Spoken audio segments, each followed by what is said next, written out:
Subscribe करें और bell दबाएं ताकि कोई खबर रह न जाए।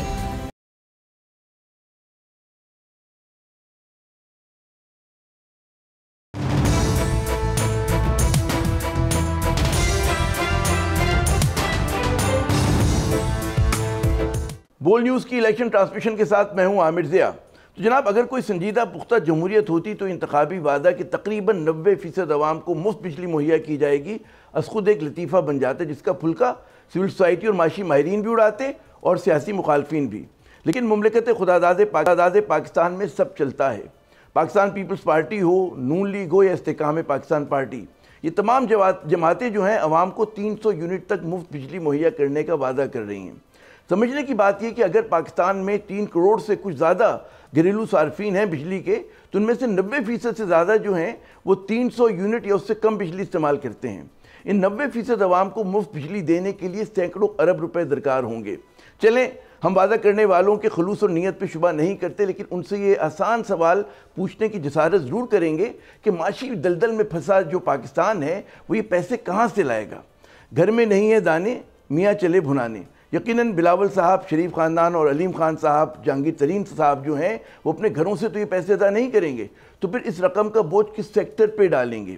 ये भी हकीकत है कि पाकिस्तानियों को पीपल्स पार्टी और नून लीग के दौर में लगाए गए जो बिजली घर थे उनकी कैपेसिटी पेमेंट जो है वो आज भी गले पड़ी हुई है, जिसकी मद में गालिबन इस साल 21 ट्रिलियन रुपए है हुकूमत ने अदा किए हैं। और इस पहाड़ जितनी रकम का बोझ जो है वो महंगी बिजली की सूरत में आवाम की जेबों पर पड़ रहा है।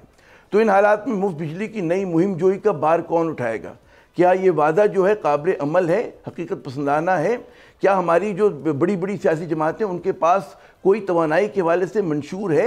आज की ट्रांसमिशन में न सिर्फ ये बड़ा सवाल उठाया जाएगा बल्कि तवानाई के शोबे के हवाले से कई और अहम तरीन अमूर भी ज़ेर बहस होंगे। हमारे आज मान मोहतरम मोहम्मद अली साहब, निगरान वफाकी वज़ीर बराए तवानाई, बिजली और पेट्रोलियम। अली साहब को कौमी और बैनुल-अक़वामी सतह पर पब्लिक और निजी सेक्टर्स में काम करने का 3 दहाइयों से ज़्यादा का वसी तजर्बा है। Security exchange commission of Pakistan के चेयरमैन भी रह चुके हैं और पाकिस्तान की एक मारूफ कारोबारी शख्सियत भी हैं। अली साहब, बहुत शुक्रिया अपना कीमती वक्त देने का। वो जो मुश्किल सवाल है सियासी जमातों का और उनके वादों का, उस पर ज़रा बाद में आते हैं। एक आसान सवाल से शुरू करते हैं। आसान इसलिए कि 2 चीज़ों पे बड़ी तारीफ़ हो रही है इस निगरान हुकूमत की। तवानाई के शोबे की अगर मैं बात करूँ तो एक तो आप लोगों ने बड़े इंतजार के बाद बहुत दिनों से लोग तवक्को कर रहे थे जी कि गैस प्राइस रैशनलाइजेशन होगा, वो आपने काम कर दिया। तनकीद भी हुई उसके ऊपर, लेकिन चलें ये काम हो गया। दूसरा जो है कि इलेक्ट्रिक के मुआहदे रुके हुए थे, ये काम भी हो गया। इसके अलावा और कोई चीज़ जो हमने मिस की हो कि आपने 5 माह के दौरान की? जी अली साहब। जी अस्सलाम वालेकुम Aamir, thank you for having me. ये माशाल्लाह काफ़ी अच्छा टेन्योर रहा तवाने के हिसाब से। अनफॉर्चुनेटली हमें गैस प्राइस बढ़ानी पड़ी। वो इसलिए बढ़ानी पड़ी कि पिछले कोई 8-10 साल से गैस प्राइसेस पाकिस्तान में बढ़ाई नहीं गई थी। अगर हर साल 5-10% बढ़ा दी जाती तो हमें ना बढ़ानी पड़ती एक साथ इतनी ज़्यादा, और इसका बहुत बड़ा नुकसान हो रहा था मुल्क को। जो हम महंगी गैस लेते थे और सस्ती बेचते थे, तो गैस कंपनियों का बहुत बुरा हाल हो चुका है, अभी बुरा हाल है। और इसकी वजह से जो हमारी एक्सप्लोरेशन कंपनीज उनको पेमेंट नहीं मिली टाइम पर, और बहुत सारी कंपनीज मुल्क छोड़ के चली गई हैं। अब हमने जो गैस प्राइसेस बढ़ाई हैं उससे मुल्क का जो नुकसान होता था गैस में, एटलीस्ट वो रुक गया है। आवाम के लिए ज़ाहिर बात है कि महंगी गैस की वजह से तकालीफ होंगी, लेकिन आहिस्ता आहिस्ता हम सबको अपने जो बिहेवियर है उसको चेंज करना होगा। जिस तरीके से हमारे मुल्क में गीज़र चल रहे होते हैं, मेरे अपने घर में 3-3, 4-4 गीज़र्स चल रहे होते हैं 24 घंटे, ये चीज़ें चेंज करनी होंगी। हमारे गीज़र्स को हाइब्रिड इलेक्ट्रिक होना पड़ेगा, बाकी अप्लाइंसेस को भी एनर्जी एफिशिएंट होना पड़ेगा। तो ये ऐसे ऐसे बिहेवियर चेंज होगा मुल्क के अंदर। इसके साथ साथ जो कुछ और बड़ी चीज़ें हुई हैं, जो हो रही हैं इंशाल्लाह, एक्सप्लोरेशन कंपनीज़ की पूरी रिजीम हम चेंज कर रहे हैं। उसके अंदर जो प्रोसीजर है, पॉलिसीज़ है, प्राइसिंग है, उसको हम चेंज कर रहे हैं। 29 तारीख को मंडे को CCI है, उसके अंदर हमारे तमाम ये एजेंडा आइटम जा रहे हैं। इंशाल्लाह अल्लाह ने जब अप्रूव हो गई तो फिर हम उसको अनाउंस करेंगे। तो उससे मुल्क में अपने ज़खायर निकालने के ऊपर बहुत तवज्जो होगी। ये एक बहुत बड़ी चेंज है। रिफाइनिंग पॉलिसी, हमारे मुल्क में रिफाइनिंग कैपेसिटी को बढ़ाने की ज़रूरत है। तो brown field policy previous government ले आई थी, लेकिन उसके अंदर कुछ इश्यूज़ थे और कंपनीज जो है वो एग्रीमेंट साइन नहीं कर रही थी। वो हमने सारे माशाल्लाह सॉर्ट आउट कर लिए हैं। साथ साथ बिजली के शोबे में अगर आप देखें तो जो पाकिस्तान में पहली बार जिस लेवल पे बिजली की चोरी और रिकवरी के ऊपर ड्राइव चली है थ्रू आउट इस गवर्नमेंट के टेन्योर में और आज भी चल रही है, और मुझे उम्मीद है कि आने वाले वक्तों में जो अगली गवर्नमेंट आएगी वो भी उसको ऐसे ही चलाएगी। इसके अलावा कराची इलेक्ट्रिक के मसाइल जो थे वो आपने बताया, पिछले कई सालों से वो अटके हुए थे, उनके बहुत सारे इश्यूज़ थे, डिफरेंट गवर्नमेंट ओन एंटिटीज़ से, टैरिफ के इश्यूज़ थे, जनरेशन के इश्यूज़ थे, वो माशाल्लाह सारे हल हुए। साथ साथ बिजली में कुछ और जो 2-3 बड़ी चीज़ें हुई हैं और होने वाली हैं। चाइनीज़ कंपनीज़ की, सीपैक कंपनीज़ की कैपेसिटी पेमेंट का बहुत बड़ा इशू बहुत अच्छे से पेंडिंग था, वो माशाल्लाह हल हुआ है। विंड कंपनीज़ के साथ, विंड पावर प्लांट्स के साथ हमारी जो निगोसिएशंस और कुछ इश्यूज़ चल रहे थे वो काफ़ी एडवांस स्टेजेस में आ गए हैं।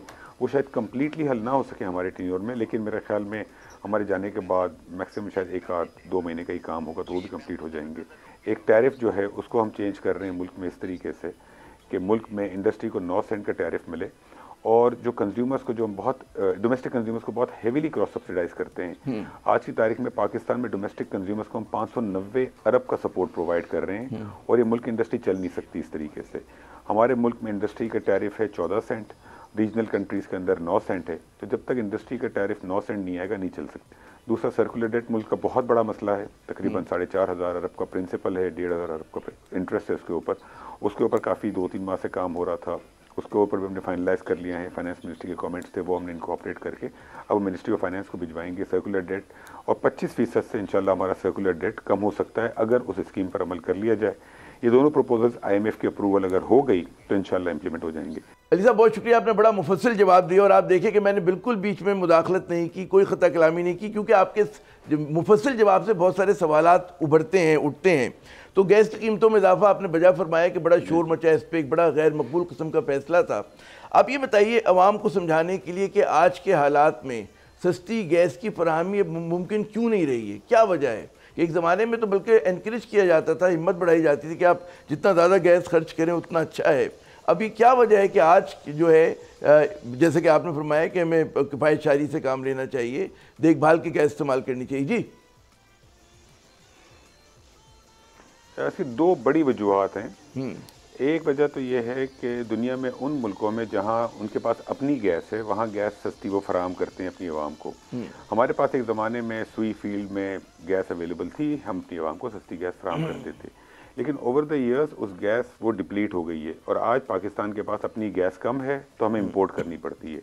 अगर हमने पिछले कोई 10-15 सालों में अपनी गैस निकाली होती और कंटिन्यू किया होता ये सिस्टम कि अपनी गैस हम निकाल रहे हैं, तो आज हमारे पास गैस अवेलेबल होती।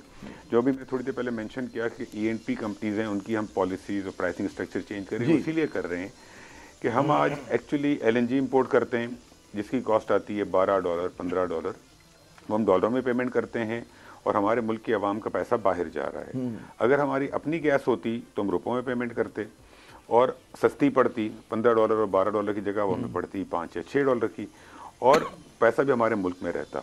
तो ये एक्टिविटी करनी ज़रूरी है जिसके ऊपर हम ध्यान दे रहे हैं। एक तो ये बड़ी वजह है। दूसरी बड़ी वजह ये है कि हमारे यहाँ गैस महंगी इसलिए है कि हम गैस को घरों में इस्तेमाल करते हैं। दुनिया में गैस डायरेक्टली घरों में प्रोवाइड नहीं होती, गैस प्रोवाइड की जाती है पावर प्लांट्स को और इंडस्ट्रीज़ को। पावर प्लांट से जो है वो बिजली आती है घरों में, और चूँकि जब बिजली ज़्यादा इस्तेमाल होती है तो बिजली की कीमत भी कम हो जाती है दुनिया में, और फिर बिजली पे ही चूल्हे चलते हैं, गीज़र चलते हैं, हीटिंग होती है घरों के अंदर।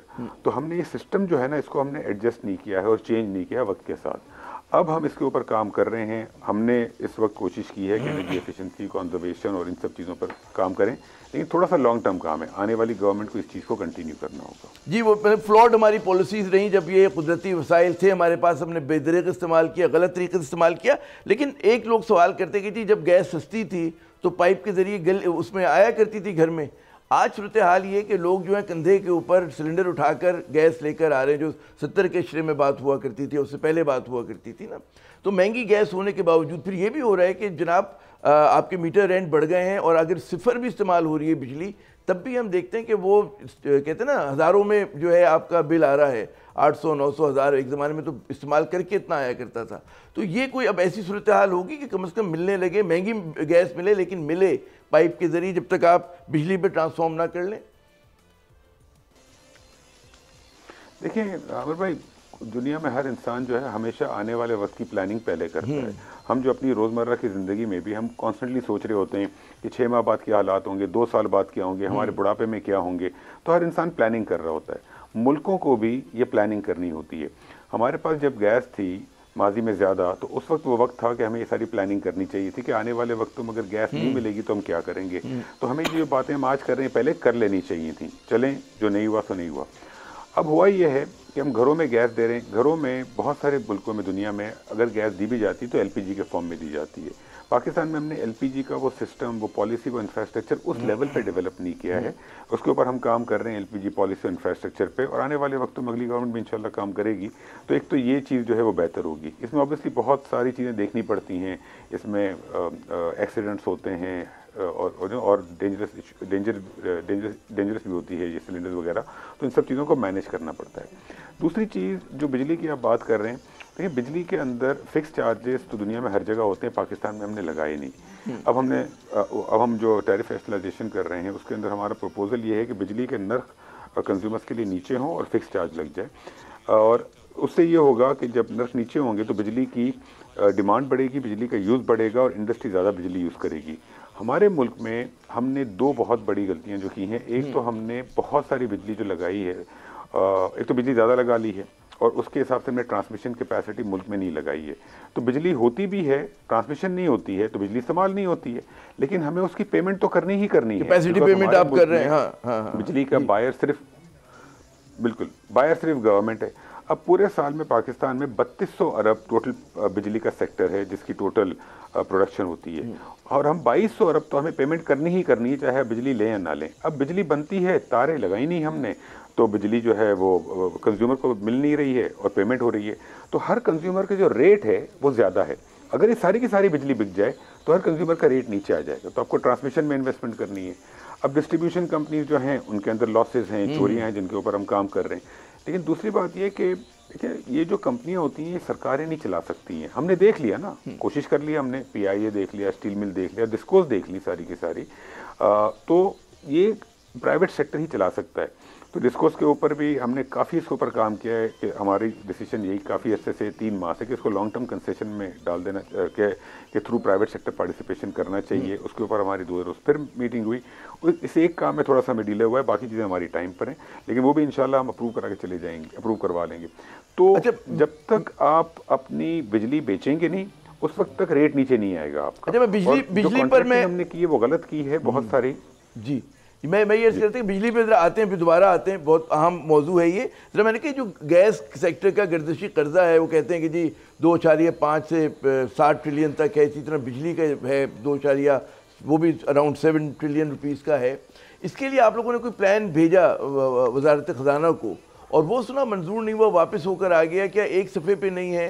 क्योंकि ये बहुत बड़ा इशू है गर्दिशी कर्जे का, तो उसको आप किस तरह से टैकल करें या करेंगे? आने वाली हुकूमत जो है उसके लिए क्या करेगी? आप लोग तो दिन कम है आप लोगों के पास। जी नहीं, पहली बात तो ये जो कुछ अखबारों में आया कि वज़ारत ख़ज़ाना और वज़ारत तवानाई एक ही पेज पर नहीं है, बिल्कुल गलत खबर है। बिल्कुल वज़ारत तवानाई वज़ारत ख़ज़ाना एक ही पेज पर हैं, बिकॉज दोनों वज़ारतों का ऑब्जेक्टिव तो ये है कि पाकिस्तान का सर्कुलर डेट नीचे हो। लेकिन सारी बात है कि जो अगर एनर्जी मिनिस्ट्री कोई प्रपोजल देगी तो फाइनेंस मिनिस्ट्री के उसके ऊपर कमेंट्स होंगे, बिकॉज फाइनेंस मिनिस्ट्री को उसको ओवरऑल पाकिस्तान के फाइनेंशियल सिचुएशन के हिसाब से देखना है। तो जो उनके कमेंट्स आएंगे तो हम उनका आंसर करेंगे, उससे फिर प्रपोजल बेहतर होगा। जैसे कि हमने प्रपोजल उनको 1 हफ्ते पहले भेजा था, उनके कमेंट्स आए हमारे पास, उनके फीडबैक आई, तो उसके हिसाब से हमने उस प्रपोजल को और बेहतर किया और उनको हम आज इंशाल्लाह भिजवा रहे हैं। तो दोनों वजारतों की कोशिश यही है कि अगर IMF से अप्रूवल हो जाए। देखें, पाकिस्तान में हमारी वजारतों ने तो आपस में डिस्कस किया है कि अच्छी चीज़ है मुल्क के लिए और स्कीम भी अच्छी है। अब अगर IMF से अप्रूवल मिल जाती है हमें इंशाल्लाह, तो फिर इसको इम्प्लीमेंट अल्लाह ने। उसके खतोखाल क्या है आपके इस मंसूबे के ऊपर भी यही है। आपके इस मंसूबे के खतोखाल क्या है, कुछ आप शेयर करेंगे? जी, जो चीज़ पब्लिक नॉलेज में वो हम शेयर कर सकते हैं कि खतोखाल ये है कि बहुत सारी पेमेंट जो हैं वो गवर्नमेंट को करनी है, गैस कंपनीज को, पावर कंपनीज को, जो कि over the number of years नहीं हुई। सर्कुलेटेड तो यही है ना कि गवर्नमेंट की जो पेमेंट करनी है वो चूंकि नहीं हुई तो पेमेंटें आगे नहीं हुई। तो गवर्नमेंट से पेमेंट जब होगी पावर कंपनीज को और गैस कंपनीज को, तो गैस कंपनीज को चूंकि वो पैसे माजी में नहीं मिले, अब जब मिलेंगे तो गैस कंपनीज वो पेमेंट करेंगी आगे उन कंपनीज को जिन्होंने उनको गैस प्रोवाइड की है, जो कि E&P कंपनीज हैं। और फिर E&P कंपनीज जो हैं, जब वो पैसा उनके पास आएगा तो डिविडेंड दे देंगी गवर्नमेंट को। तो ये जब डिविडेंड आएगा तो गवर्नमेंट ने जो पैसा दिया होगा वो गवर्नमेंट को वापस मिल जाएगा। तो गवर्नमेंट को फिस्कल बजट में कोई फ़र्क नहीं पड़ेगा। गवर्नमेंट के पैसे हम लेंगे तो 1-2 दिन के लिए लेंगे कि पैसे आए और पैसे वापस आ गए, क्योंकि हम इस वक्त इस पोजीशन में नहीं है पाकिस्तान के गवर्नमेंट से कोई एक्सेस कोई पैसे लें। तो ये मोटा मोटा स्कीम के ये खदोखाल हैं। अच्छा, ये बताइएगा कि जो आपने भी फरमाया अपने ओपनिंग रिमार्क्स में कि 9 सेंट की जो है हम चाह रहे हैं कि जी बिजली जो है वो इंडस्ट्री को मिलनी चाहिए, बड़ी अच्छी बात है क्योंकि हमारी पूरी इंडस्ट्री जो है बिल्कुल कंपेटिटिव नहीं रही है। लेकिन फिर वही सवाल आता है कि IMF को मना लिया जाएगा नहीं। IMF बहादुर के अपना एक मिजाज है और उसकी पूरा जोरी प्रोग्राम का यही रहा है कि जी बिजली की कीमतों में इजाफा हो, सब्सिडीज़ कम की जाएँ, गैस की कीमतों में इजाफा हो। तो क्या किस उम्मीद पर आपने ये बात कही है कि जी 9 सेंट की जो है हम बिजली मुहैया कर सकेंगे इंडस्ट्री के लिए? जी देखिए, IMF ये नहीं कहता आपको कि आप हम ये जाहिर बात है बिजली की कीमतें बढ़ी हैं मुल्क में, गैस की बढ़ी हैं, लेकिन IMF का ऑब्जेक्टिव ये नहीं होता कि आप बिजली या गैस की कीमत बढ़ाएं। अब IMF का ऑब्जेक्टिव ये होता है कि आपको नुकसान नहीं होना चाहिए। तो IMF कहता है कि जी आपको जो नुकसान हो रहा है वो कवर करें, अपनी कंपनीज में एफिशिएंसी लाएं, आप चोरियां रोकें, और अगर आप ये कर लेते हैं तो ऑटोमेटिकली आपको बिजली और गैस की प्राइस नहीं बढ़ानी होगी, जो कि हमने शुरू भी किया हुआ है, पूरी स्कीम जो शुरू की है बिजली चोरी के अगेंस्ट। लेकिन चूंकि वो चोरी नहीं रुकती और लॉसेस भी हैं, तो इसलिए बिजली की कीमत और गैस की कीमत बढ़ी है मुल्क के अंदर, बिजली की खास तौर पे। तो अगर कोई लॉजिकल आर्गूमेंट हो जिससे मुल्क का भला हो तो IMF भी उसको सपोर्ट करेगा हमारे हिसाब से इंशाल्लाह। तो ये प्रपोजल दोनों जो IMF के पास जाएंगे, उसके अंदर जो हम बिजली 9 सेंट की दे रहे हैं इंडस्ट्री को, वो किस तरीके से हो रही है कि आज की तारीख में इंडस्ट्री 240 अरब की सब्सिडी प्रोवाइड करती है डोमेस्टिक कंज्यूमर्स को। तो इंडस्ट्री के ऊपर बहुत ज़्यादा बर्डन है, 240 अरब रुपए का एडिशनल बर्डन है इंडस्ट्री के ऊपर। तो हम जब वो बर्डन कम करेंगे तो ऑटोमेटिकली इंडस्ट्री के ऊपर का जो रेट है वो नीचे आ जाएगा। जो बर्डन कहाँ जाएगा? जो बर्डन है हम सारे का सारा जी बर्डन देखिए, हम डोमेस्टिक कंज्यूमर्स पे इस तरीके से नहीं डाल सकते, इस तरह से नहीं डाल सकते कि कोई बहुत ज़्यादा बर्डन आ जाए डोमेस्टिक कंज्यूमर्स पे, बिकॉज बिजली ऑलरेडी काफ़ी महंगी है। लेकिन अगर हम कुछ कंज्यूमर्स के ऊपर 50 रुपये पर मंथ बढ़ा दिया, किसी के ऊपर 150 रुपये बढ़ा दिया, 400 रुपये बढ़ा दिया, हमने जो स्कीम बनाई है इसमें बहुत ही छोटे छोटे इंक्रीजेज हैं। जो हमारे गरीब आवाम है उसके ऊपर हमने 50 रुपये से लेकर 400 रुपये तक जैसे कि इंक्रीज़ किया है। तो हमने कोशिश की है कि कम से कम इंक्रीज़ हो। छोटे कंज्यूमर 50 रुपये पर मंथ का इंक्रीज़ है, फिर 150 का है, 300 का है, 400 का, इस तरीके से। फिर जो हायर कंज्यूमर क्लाइंट्स हैं, जो बड़े कस्टमर्स हैं, उनके ऊपर हमने ज़्यादा इंक्रीज़ किया है। लेकिन उनके ऊपर भी इंक्रीज 7 से 8% है माहाना, इससे ऊपर नहीं है। मगर किसी का बिल आता है जी 25,000 रुपये से ऊपर, मैं ये अर्ज करूंगा कि ये जो हमारे यहाँ 25,000 रुपये से ऊपर आता है, जी आप मुकम्मल कर लें। 25,000 से अगर ऊपर आते हैं तो कितना हो जाएगा?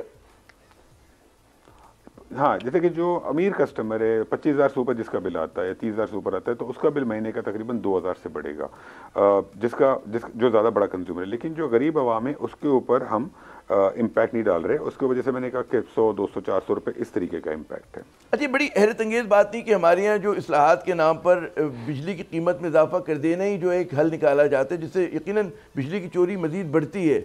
और ये जो तरीका है, मतलब अभी जैसे मैंने अपने इंट्रो में भी कहा था कि 90% जो हमारे लोग हैं घरेलू सार्फिन, वो तो 300 यूनिट से कम बिजली इस्तेमाल करते हैं। अच्छा, फिर उसके बाद जो मिडिल क्लास, वो थोड़े से जो लोग हैं 20-25 लाख 30 लाख के जो ज़्यादा बिजली इस्तेमाल कर रहे हैं, वो तो पहले ही बहुत ज़्यादा उनके बिल्स आ रहे हैं, 2-2 लाख के, 4-4 लाख के। लोग रो रहे होते हैं घरों में। तो ये तो आप मज़ीद डिस्करेज नहीं करेंगे? और उन्हीं लोगों पे बार डाल रहे हैं कि जो ऑलरेडी अच्छे पेयर्स हैं, जहाँ पे बिजली की चोरी हो रही है। सक्कर हो गया, हैदराबाद की डिस्को हो गई है, अपना लड़काना की हो गई है, कोयटा, पेशावर, इस तरह की हमारी नुकसान में चलने वाली बहुत तेरी हैं। तो बिल की वसूलियाबी पे आप लोगों की वो नहीं है, मतलब है फोकस ये है कि जी जो लोग ऑलरेडी दे रहे हैं, जो टैक्स भी दे रहे हैं और जो बिजली के बिल भी दे रहे हैं, उन पे ज़्यादा दबाव डाला जाए। जी नहीं, ये बिल्कुल नहीं है। मैं आपको एक्सप्लेन कर दूं कि जो टैरिफ है ना पाकिस्तान में, उसके अंदर एक बहुत बड़ा फ्लॉ है। और फ्लॉ ये है, 2 बड़े फ्लॉज हैं। फ्लॉ ये है कि जो कंज्यूमर कंज्यूम करता है बिजली, वो उसकी पेमेंट पूरी नहीं करता है और बाकी लोग पेमेंट कर रहे होते हैं। तो डिफरेंट कंज्यूमर्स को सब्सिडाइज कर रहे होते हैं। जैसे मैंने कहा कि इंडस्ट्री जो 240 अरब से सब्सिडाइज करती है। अब देखिए, जब तक आपकी इंडस्ट्री नहीं चलेगी, आपकी एक्सपोर्ट नहीं बढ़ेगी। एक्सपोर्ट आपकी नहीं बढ़ेगी, आपके मुल्क में डॉलर नहीं आएंगे। अगर डॉलर नहीं आएंगे तो आपका डॉलर जो है रुपये के अगेंस्ट, वो उसका रेट बढ़ता रहेगा। जब डॉलर का रेट बढ़ेगा तो ऑटोमेटिकली आपके यहाँ बिजली महंगी होगी, बिकॉज आपकी जो बिजली के कॉन्ट्रैक्ट आपने माजी में किए सारे डॉलरों में किए हुए हैं। तो अगर आपको इस मुल्क में बिजली सस्ती करनी है तो उसका एक ही तरीका है, और वो ये है कि आप अपनी एक्सपोर्ट्स बढ़ाएं ताकि डॉलर आए, ताकि अपनी करेंसी स्टेबल रहे। जब वो स्टेबल होगी तो आपके मुल्क में, हमारे मुल्क में बिजली का रेट कंट्रोल में रहेगा और आने वाले वक्तों में नहीं बढ़ेगा, पहली चीज़। दूसरी चीज़, हम जो डिफरेंट कंज्यूमर्स हैं जिनके बिल ज़्यादा आते हैं उनका हम वेरिएबल रेट भी कम कर रहे हैं। जिनका रेट बहुत ज़्यादा है उनका हम वेरिएबल रेट कम कर रहे हैं। जैसे कि कोई कस्टमर जिसका रेट 4 रुपये है बिजली का, या 8 रुपये या 10 रुपये है, तो उसको हम नहीं छेड़ रहे हैं, हम उसको बिल्कुल नहीं छेड़ रहे हैं। अगर किसी का रेट 40 रुपये है तो उसको हम कम करके 38 या 36 रुपये कर रहे हैं। तो ओवरऑल जो रैशनलाइजेशन है वो इस तरीके से है। अच्छा, एक और जो फ्लो है पाकिस्तान की बिजली के नरखों में वो ये है कि हमारी जो पेमेंट है वो तो फिक्स्ड है 70%। आपको 70% तो कैपेसिटी पेमेंट देनी ही देनी है, और सिर्फ 30% जो है वो वेरिएबल रेवेन्यू है, लेकिन वेरिएबल कॉस्ट है। लेकिन जो आपका बिजली की बिलिंग का निज़ाम है उसमें जो रेवेन्यू आता है वो सारे का सारा वेरिएबल है, फिक्स्ड रेवेन्यू है ही नहीं।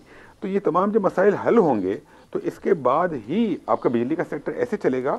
देखिए, जो बिजली की कीमत बढ़ चुकी है पिछले 15-20 सालों में, उसको तो रिवर्स करने में थोड़ा सा वक्त लगेगा, और वो भी रिवर्स हो सकती है। लेकिन आने वाले वक्तों में बिजली की कीमत ना बढ़े, हमें इसके ऊपर काम करना है, इस पे काम करना है। अच्छा, मुझे जरा खता कलामी करने से मेरे कान में कहा जा रहा है कि हम यहाँ पर वक्फा ले लें, बताते हैं कि जी कोशिश ये होनी चाहिए कि बिजली की कीमतें ना बढ़ें, रिवर्स हो जाए। बड़ा अच्छा ख्वाब है, लेकिन इससे बड़ा ख्वाब और बड़ा सुनहरा, कहते हैं ना कि ऐसा ख्वाब जो है हमारी सियासी जमातें दिखा रही हैं कि लोगों के मुंह में पानी आ रहा है कि 300 यूनिट तक जो बिजली लोग इस्तेमाल करेंगे वो मुफ्त मिला करेगी। पीपल्स पार्टी हो, नून लीग हो, IPP हो, वो यही नारा लेकर मैदान में उतरे हैं। कितना काबिल अमल है, पूछेंगे वक्फे के बाद।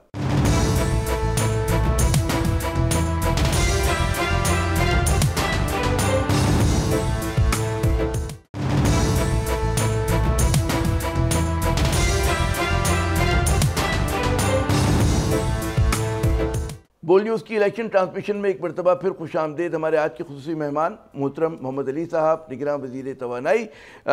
वक्फे पे जाने से पहले आप बता रहे थे कि जी कोशिश ये की जा रही है कि कम से कम बिजली के नर्ख बहुत ज़्यादा ना बढ़ें, आगे चल के थोड़ा सा उसमें रिवर्सल आ जाए। लेकिन ये जो हमारी बड़ी सियासी जमातें हैं जिनको 8 फरवरी के बाद जो है इस हुकूमत को चलाना है, वो ये वादा करें कि जी हम 300 यूनिट तक बिजली जो है वो मुफ्त देंगे। इसका मतलब है कम से कम जो 90% घरेलू सार्फिन है वो इसी उसमें आ जाते हैं, बल्कि वो मिफ्ता इस्माइल साहब तो कह रहे थे कि 93% हैं। तो क्या ये चीज़ मुमकिन है? अगर फ़र्ज़ करें कि इस रास्ते के ऊपर जाती है हमारी आने वाली हुकूमत, उसका नतीजा क्या होगा? जो आप लोगों की मनसूबाबंदी है वो कहाँ रह जाएगी? तो ये सवालात बनते हैं, नहीं बनते? जी जी, ये मेरे तो ख्याल पॉसिबल नहीं होगा कि आप फ्री बिजली दें किसी को भी।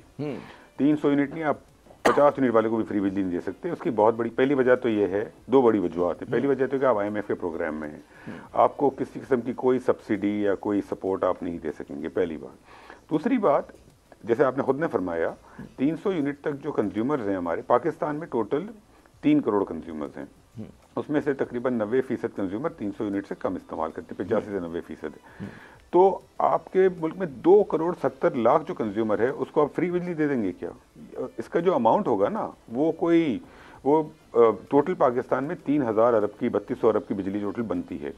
50% हमारे कंज्यूमर जो हैं वो डोमेस्टिक हैं, हो गए 16 अरब। 16 अरब में अगर मैं नंबर ऑफ कंज्यूमर्स की जगह अमाउंट भी ले लूँ और मैं 16 अरब का 60% भी ले लूँ तो भी 1000 अरब बनता है। 60% हो सकता है अमाउंट में हो, नंबर ऑफ कंज्यूमर 90% है, तो 1000 अरब 1200 अरब की बिजली आप फ्री तो दे ही नहीं सकते।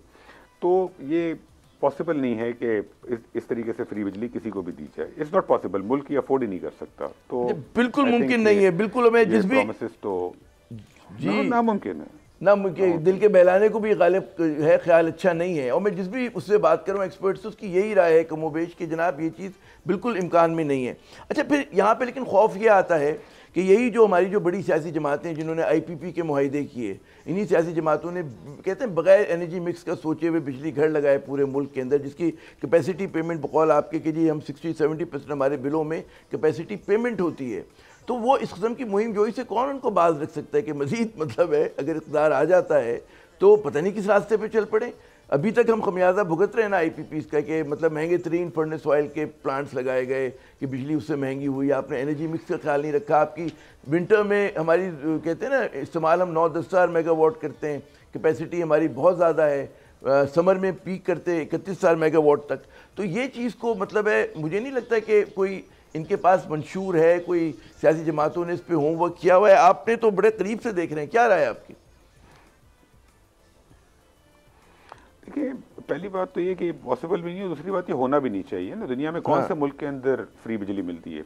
बिजली या गैस या जितनी आसाइशें हैं, ज़रूरियात है सॉरी कंज्यूमर्स की, वो आपको मार्केट प्राइस पे देनी चाहिए, और जो गरीब आवाम है उसको आपको डायरेक्ट सब्सिडी देनी चाहिए। दुनिया में मॉडल यही होता है और हमें भी ये मॉडल फॉलो करना होगा। हमने जो ये प्राइसिंग डिस्टॉर्शंस की हुई हैं ये हमें ख़त्म करनी होगी मुल्क के अंदर। दूसरी बात ये कि जहाँ तक ये सवाल है कि जो नई लीडरशिप आएगी वो क्या गलतियाँ करेगी, ऐसे ही फैसले करेगी, ये तो देखें आवाम का जो वोट है, आवाम ने डिसाइड करना है ना कि वो वोट को कैसे इस्तेमाल करते हैं। और मुल्क के अंदर अकाउंटेबिलिटी सिस्टम, जुडिशल सिस्टम, इन सबको इन एक्शन रहना होगा, और फिर अपोजिशन भी होगी पार्लियामेंट में, वो इन चीज़ों पे नज़र रखेगी। कैबिनेट कमेटीज़ हैं, सॉरी नेशनल असेंबली की सेनेटरी कमेटीज़ हैं, ये तो सब अपना रोल प्ले करेंगी, तभी इस टाइप के फैसले जो अगर गलत होते हैं तो उनको रोकना पड़ेगा। अब एक अरसे से कर सकता गलत पॉलिसी, एक अरसे से आप बड़े बगौर देख रहे हैं जो भी डेवलपमेंट्स हो रही हैं पाकिस्तान में। आपको लग रहा है कि माजी में जो हुकूमतें आई, चाहे पीटीआई की हुकूमतों से पहले नून लीग, पीपल्स पार्टी, इनमें से किसी के पास कोई मजबूत तवानाई की पॉलिसी थी? क्योंकि इस शोबे के मुतालिक कहा जा रहा है कि सबसे अहम तरीन शोबा यही है पाकिस्तान के लिए, सेक्टर यही है, और सबसे मुश्किल सेक्टर भी यही है। अगर आप तवानाई के सेक्टर को सही चला लें, तुम्हारी मईशत भी ठीक हो जाएगी और तमाम चीज़ें जो हैं वो ठीक हो जाएंगी।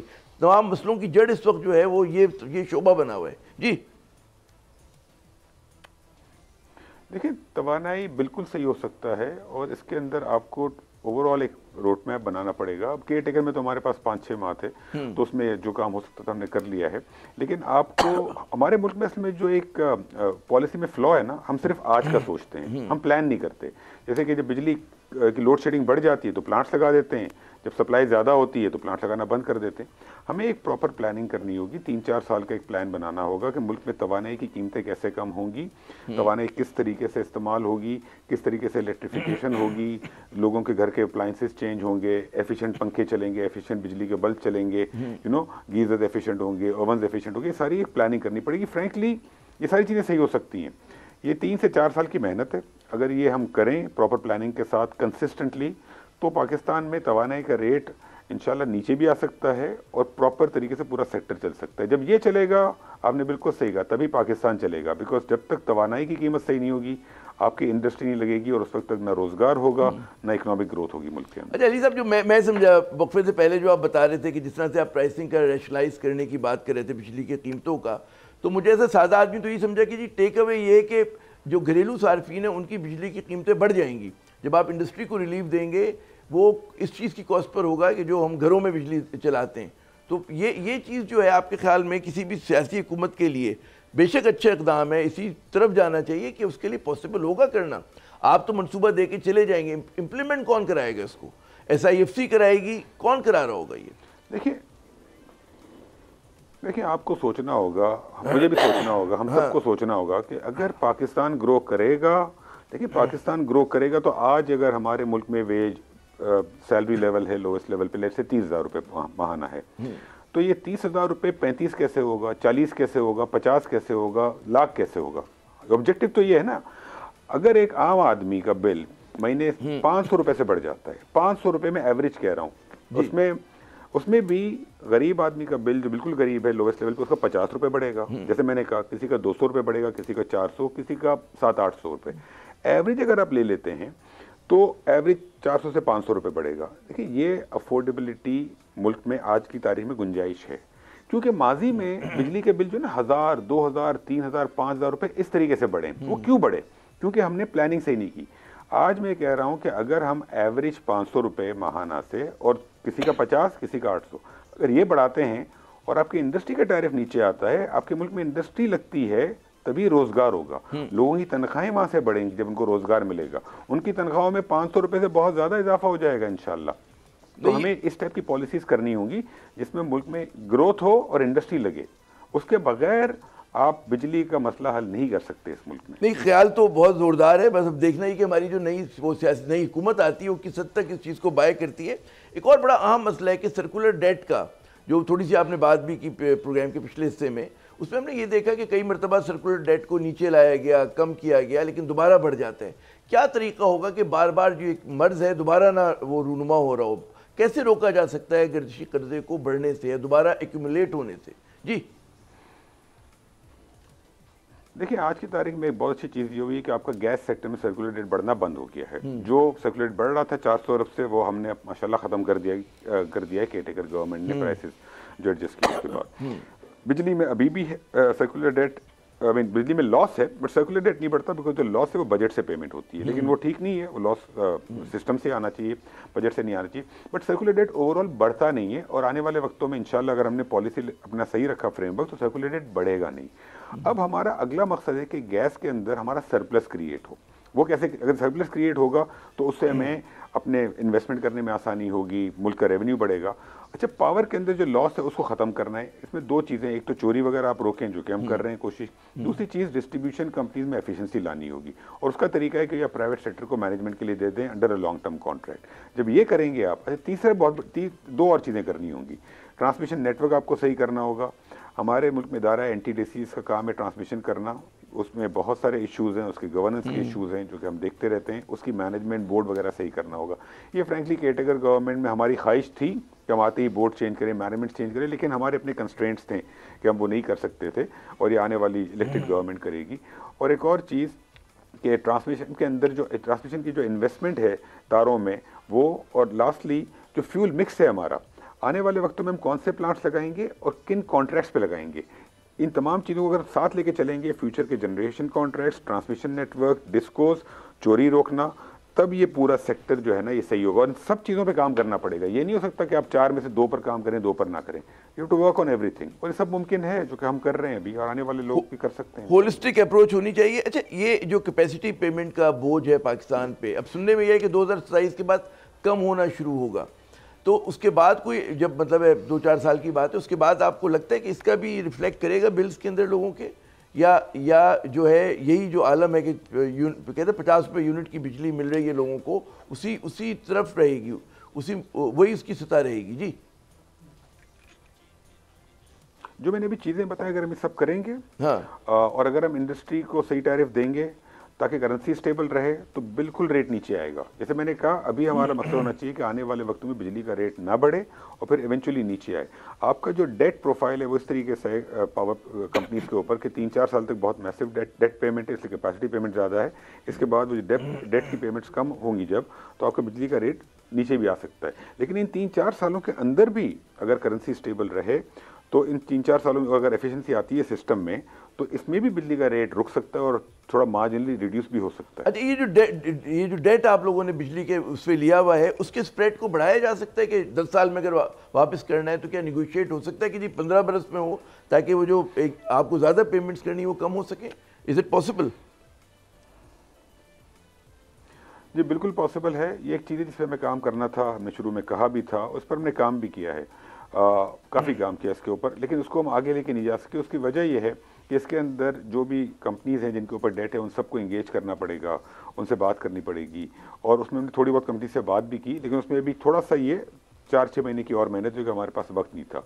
लेकिन बिल्कुल ये हो सकता है, और अगर इसका डेट प्रोफाइलिंग हम थोड़ा सा रिप्रोफाइल कर लें, इसका डेट या फिर डेट टेनर का एक्सटेंशन कर लें, थोड़ा सा लंबे अरसे पे स्प्रेड कर लें, तो कैपेसिटी पेमेंट अभी थोड़ी सी कम हो सकती है। बिल्कुल। अच्छा, आपने एक और बड़ा अहम बात की जी, एनर्जी मिक्स, फ्यूल मिक्स हमारा अच्छा अगर होगा तो ज़ाहिर है कि बिजली की कीमतों को आप सही उस पर सतह पे रख सकते हैं कि इम्पोर्टेड की जगह आप ज़ाहिर क्लीन एनर्जी की तरफ जाएं। लेकिन बात ये होती है कोयले की, बड़ी जो पाकिस्तान में उसके बड़े वाफिर ज़खायर हैं, उस पर डिबेट है हमारे यहाँ। मतलब डिबेट ये है कि जी उसको इस्तेमाल करना चाहिए, बाज़ लोग कहते हैं जी डर्टी सोर्स ऑफ एनर्जी है।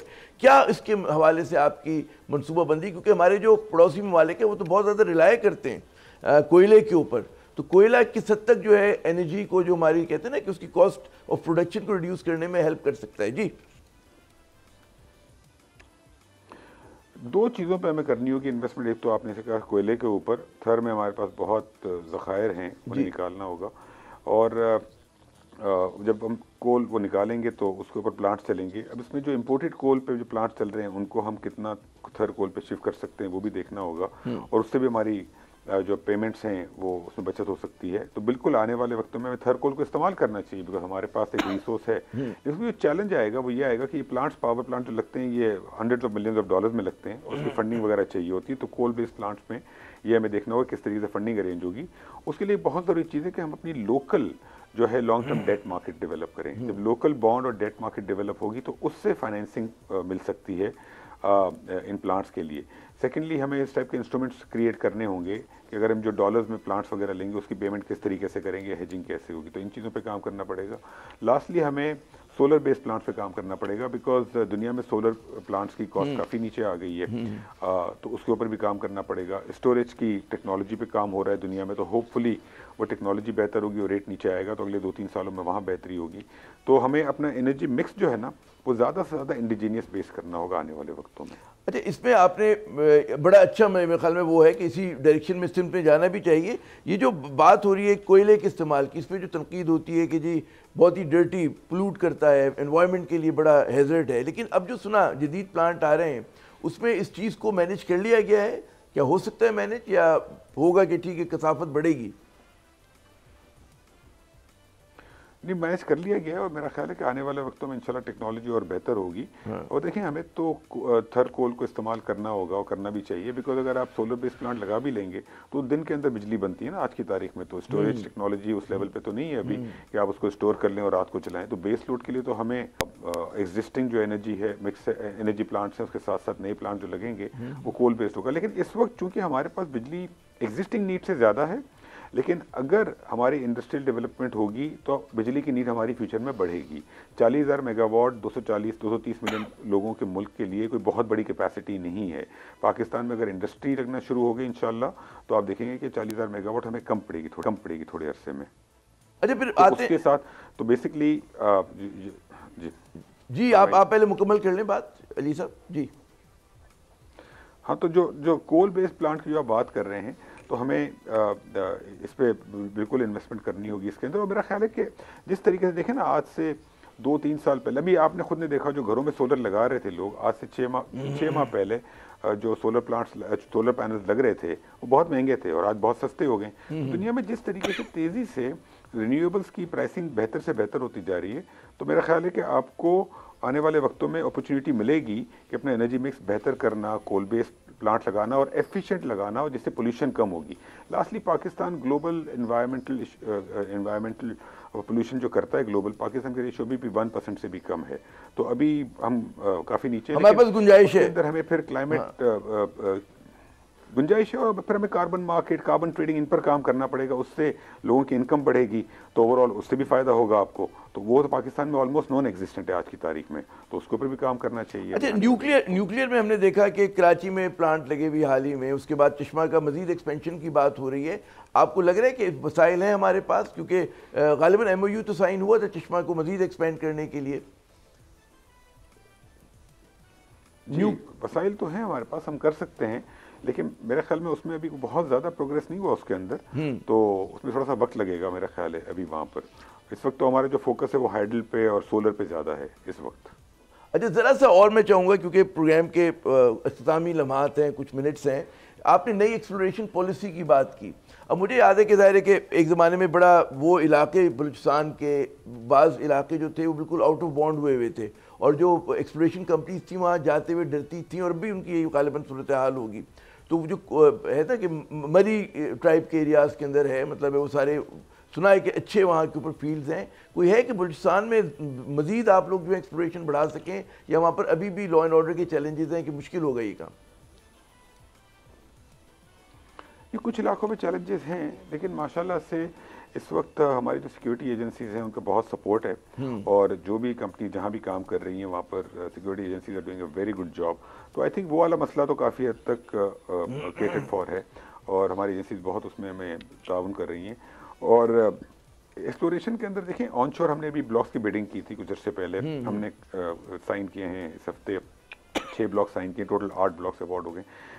उसके साथ हम एक और राउंड कर रहे हैं ऑनशोर बिडिंग का, ब्लॉक्स का, मार्च के अंदर इंशाल्लाह।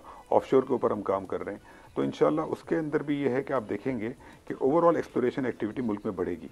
तो जी साहब, एक और लोगों में बड़े खदशात ये रहते हैं कि जी आप बेहतरीन पॉलिसी बना लें, लेकिन हमारे मुल्क में तसलसल नहीं होता। हर हुकूमत के जाते ही जो नई हुकूमत आती है कोई नया, एक कहते हैं ना कि एक नई सिमत में चल पड़ती है।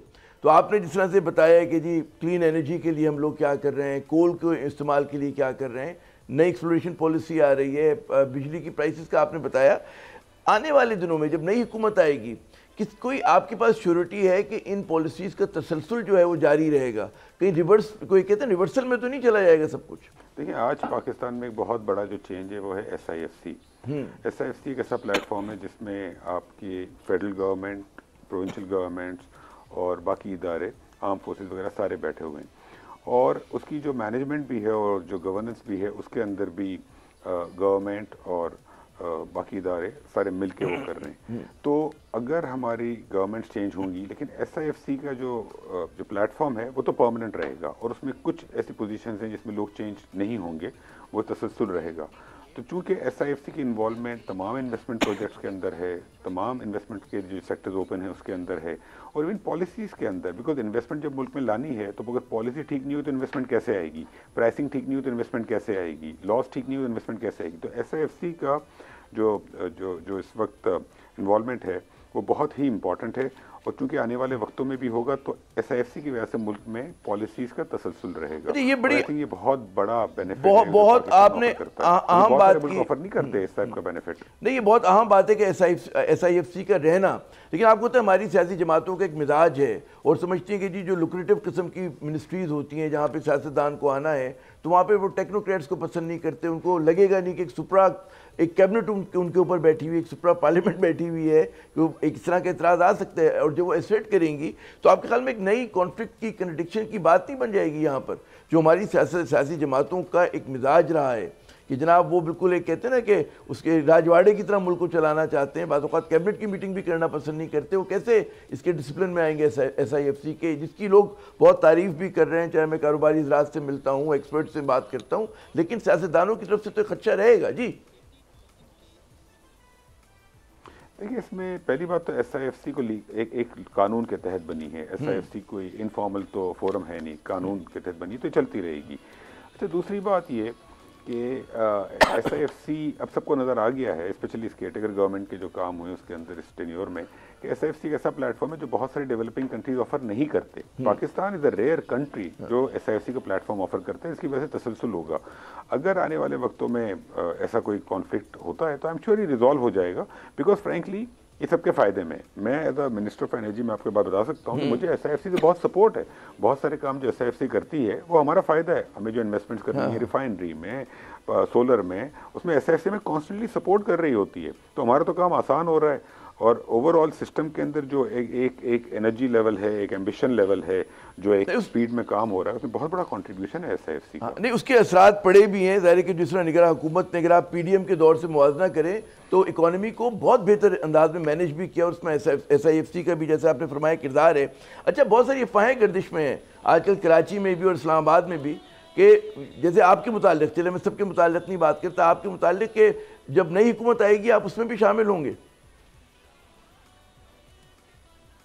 नहीं जी, मुझे तो ऐसी कोई चीज़ नहीं है, हमें ना मैंने सुनी है ना ऐसी कोई चीज़ है। और फ्रेंकली अभी हमारी जो कैबिनेट है उसके जो मिनिस्टर्स हैं, और मैं अपने बारे में बात कर लेता हूँ कि हमारा फोकस जो है वो यही है कि 8 फरवरी तक जो टाइम है, जब इलेक्शन होंगे उस वक्त हम जितनी मैक्सिमम चीज़ें कर सकते हैं कर लें। लिटरली आजकल तो हम सबको परेशानी, और हम बात भी करते हैं कि क्या क्या काम रह गए, बिकॉज जब आए थे तो जाहिर बात है लिस्ट बहुत लंबी थी, काफ़ी सारे काम हो गए, कुछ रह गए। तो हमारी कोशिश है कि हम 8 फरवरी तक हमारा काम कर दें और इसके बाद जो आने वाली गवर्नमेंट है उसको हैंड ओवर कर दें। जनाब बहुत बहुत शुक्रिया अली साहब, आपने अपना कीमती वक्त दिया, ने निगरान तवानाई के जो वज़ीर हैं उनकी गुफ्तगू सुनी। और यकीनन जो असल चैलेंज है पाकिस्तान के लिए वो होता है कि पॉलिसीज़ का तसलसल। आपकी हुकूमतें एक हुकूमत बेहतरीन पॉलिसी बना के चली जाए, लेकिन अगर अगली हुकूमत ने उसके तसलसल को बरकरार नहीं रखा तो फिर वो बड़ा नुकसानदेह होता है। तो दुआ यही करनी चाहिए, उम्मीद ये करनी चाहिए, क्योंकि हमें नज़र ये आ रहा है कि अब तक जो हम नारे और मैनिफेस्टो देख रहे हैं मुख्तलिफ पोलिटिकल पार्टीज़ के, उसमें आपको संजीदगी का फुकदान नज़र आता है, उसमें उनके पास आपको कोई मरबूत तवानाई की पॉलिसी नज़र नहीं आती है। तो उम्मीद करना चाहिए कि जब हुकूमत में आ जाए, हुकूमत में आने से पहले की बातें और होती हैं, वादे वही कुछ और होते हैं, लेकिन जब आप हुकूमत में आते हैं तो हम उम्मीद करते हैं कि संजीदगी भी होगी और पाकिस्तान के मफादात का ख्याल भी रखा जाएगा। आमिर ज़िया को अगले प्रोग्राम तक के लिए इजाज़त दीजिएगा। खुदा हाफिज़।